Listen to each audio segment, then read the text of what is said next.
sy mipotsatelo fa mandrongatra mafy ny alahelo na de tsy tina sy tsy fananina ny andehana lavitra fianakaviana de reny fiainana tsy maintsy atao ka iafina amizao na de mankalao navelany hoanny any an-tanàna nilaozana koreo akamakamo fisangisanina sy fiadaladalana fa na de lavitry rery Janalin velveli Matsiarosiaro foana nareo Temezan kamampiakapeo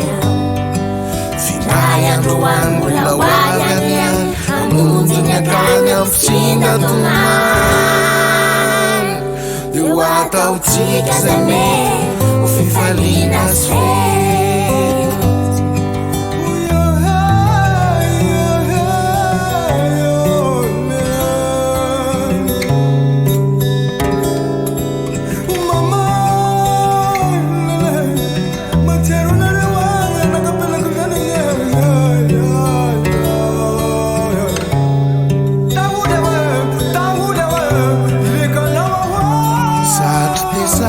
Amonjy fotin iantsampotsabizany lay olotiny mba misandimaka ihany ndraindray kanefa tsy maintsy revena amilay indrisitra velany adity tsy tady tsy maintsy mikiry tsy maintsy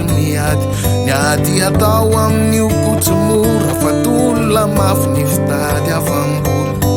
navelany hoanny any an-tanàna nilaozana koreo akamakamo fisangisanina